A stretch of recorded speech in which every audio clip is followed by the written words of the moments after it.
इसके बाद जो पहले हमने पढ़ा वक्रीय ग्रहों के बारे में, अब जो टॉपिक मैं आपको बता रही हूँ वो है अस्त ग्रह। अस्त ग्रह को हम बहुत सिंपली अगर समझें कि अगर आपके किसी दिन के समय, यदि दिन के समय आसमान में बहुत सारे तारे मौजूद हों तो हमें दिखाई क्यों नहीं देते? क्या वे गायब हो जाते हैं? नहीं। हमने रात के समय आसमान में बहुत सारे तारे देखे हैं और एक्चुअली होते भी हैं, लेकिन वही तारे दिन के समय कहाँ चले जाते हैं? क्या वो गायब हो जाते हैं? नहीं। सूर्य के अत्यधिक प्रकाश के कारण वो दिखाई नहीं देते। जैसे हम ये कहें कि किसी एक कार खड़ी है कोई एक, और उस कार की जो हेडलाइट है, अभी वो कार बंद है माना, ये मान लीजिए कार क्या है, बंद है, और आप इसके सामने खड़े होके किसी से बात कर रहे हैं।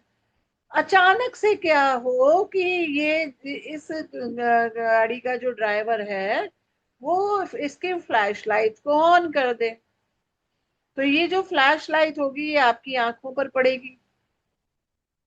तो अभी तक तो जो आप कार देख पा रहे थे वो अब आपको दिखनी बंद हो जाएगी, और कहीं ना कहीं अपने हाथ को आप अपनी आंखों पर रख लेंगे, ऐसा लगेगा जैसे ब्लाइंड हो गया। तो एक्चुअली क्या हुआ कि कार की ज्यादा बीम यानी कि लाइट की वजह से वो आपको दिख नहीं रहा, अभी प्रॉब्लम हो रही है। इसी तरह से क्या होता है कि सूर्य के अत्यधिक प्रकाश के कारण दिन के समय हमें तारे दिखाई नहीं देते। अब यहीं से हम अस्त होने के सिद्धांत को समझ सकते हैं। कैसे समझिए, आइए। ये अस्त ग्रह क्या होता है? जब कोई ग्रह सूर्य के बहुत पास आ जाता है तब सूर्य के तेज प्रकाश के कारण उसकी शक्ति दब जाती है, उसे ही कंबस्ट या फिर अस्त कहते हैं। सरल भाषा में कहें तो जब कोई ग्रह सूर्य के बहुत पास आ जाए तो उसकी स्वतंत्र अभिव्यक्ति सूर्य के तेज के कारण दब जाए तो वह ग्रह अस्त कहलाता है। अब और साधारण सामान्य आसान से उदाहरण से समझिए, रात में एक टॉर्च बहुत तेज चमक रही थी, आप उसके ठीक पास एक छोटी मोमबत्ती जलाते हैं तो मोमबत्ती बुझ गई? नहीं, मोमबत्ती नहीं बुझी, मोमबत्ती तो जल ही रही है, लेकिन उसकी रोशनी में, टॉर्च की रोशनी में मोमबत्ती की रोशनी दिखाई नहीं दे रही। तो सूर्य क्या मानो, बड़ी टॉर्च, और छोट ग्रह मानो छोटी मोमबत्ती। ठीक है, इसी तरह से समझा जाता है। तो क्या ऐसे में ग्रह का प्रभाव खत्म हो जाता है कुंडली में? अगर कुंडली में, आपकी कुंडली में कोई ग्रह अस्त है तो क्या उसका प्रभाव खत्म हो जाएगा? नहीं, ग्रह तो अपनी जगह मजबूत मौजूद है, पर वो अपनी शक्ति का खुलकर व्यक्त नहीं कर सकता। अब इसको भी आगे समझते हैं। अस्त होने का मतलब ग्रह पूरी तरह खराब हो गया, ऐसा नहीं है। इसका अर्थ है ग्रह का प्रभाव थोड़ा दब गया है, उसकी स्वतंत्रता कम हो गई है, उसके ऊपर सूर्य का प्रभाव आ गया है, सूर्य उसको ओवर रूल करने लगता है। सूर्य के फल देने का तरीका, उस ग्रह के फल देने का तरीका बदल जाता है। अब जैसे आप ये मान लीजिए कि राजा बैठे हैं, मुकुट लगा के बैठे हुए हैं, सूर्य राजा हैं, इनकी मूछें बना देते हैं, ये राजा हैं। इनके आगे सेनापति बैठे हैं, ये सेनापति हैं, इनकी भी मूछें हैं लेकिन इनको मुकुट नहीं बनाएंगे। ये सेनापति हैं और ये राजा हैं। अब सेनापति वैसे इंडिपेंडेंट डिसीजन ले सकता है, लेकिन क्योंकि वो राजा की प्रेजेंस में है तो राजा से पूछेगा, यानी कि राजा डिसीजन को ओवर रूल करेगा, और राजा ने मना कर दिया तो नहीं होगा वो काम। Are you getting the point? तो इसी तरह से समझना चाहिए अस्त ग्रहों को। अस्त ग्रह जो है वो सूर्य उसको ओवर रूल करता है। अब इसीलिए उनके फल देने का तरीका बदल जाता है। ठीक है, तो अब यहाँ पे जैसे एक और एग्जाम्पल, बहुत सिंपल एग्जाम्पल यहाँ लिखा है। स्कूल में एक बहुत बड़े प्रसिद्ध प्रिंसिपल हैं, उनके साथ एक नया शिक्षक हर समय रहता है। मीटिंग में सभी की नजर प्रिंसिपल पे रहती है, तो नए शिक्षक की बात कम सुनाई देती है। क्या शिक्षक अयोग्य है? नहीं, प्रिंसिपल का प्रभाव बहुत ज्यादा है।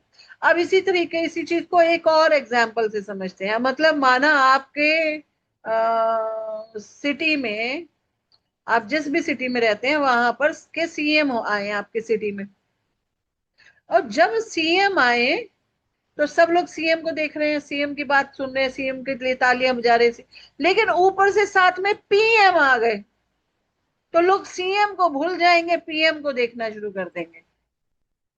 क्योंकि पीएम की यानी प्राइम मिनिस्टर की जो पावर है वो सीएम से ज्यादा है। इसी तरह मान लीजिए कि पीएम तो सूर्य है और सीएम वो ग्रह है, ठीक है ना। तो पीएम ने सीएम को ओवर रूल कर लिया। ठीक ऐसा ही सूर्य और अस्त ग्रहों के साथ होता है। अब कौन कौन से ग्रह अस्त हो सकते हैं? बुध, शुक्र, मंगल, गुरु और शनि। सूर्य चंद्रमा कभी भी अस्त नहीं होते, बल्कि सूर्य तो करते हैं अस्त, है ना। इसी तरह से राहु केतु भी कभी भी अस्त नहीं होते। सॉरी, मैं ऊपर मैंने चंद्रमा लिख दिया, चंद्रमा भी अस्त होते हैं। यहाँ चंद्रमा लिखा होना चाहिए था। ठीक है, अमावस्या के आसपास चंद्रमा भी अस्त होते हैं। ठीक है।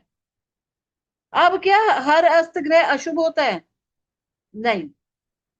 जैसे मैक्सिमम टाइम्स बुध जो है वो सूर्य के पास ही रहते हैं और बुध आदित्य योग बनाते हैं।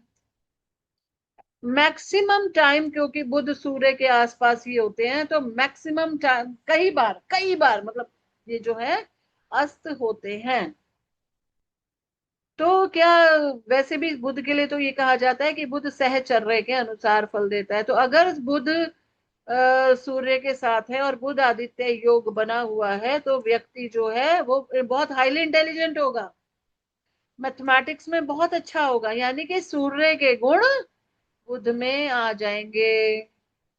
ठीक है ना। तो ये भी चीज हमें समझनी चाहिए।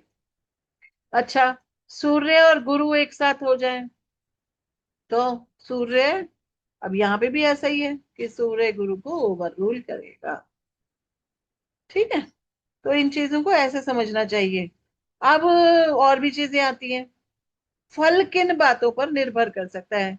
ग्रह किस राशि में, किस भाव में उच्च का है, नीच का है, किस ग्रह की दृष्टि आ रही है, सबसे बड़ी बात दशा कौन सी चल रही है। ठीक है ना। तो केवल अस्त देखकर निर्णय नहीं कर देना चाहिए, ये देखना चाहिए कि क्या चीजें हैं।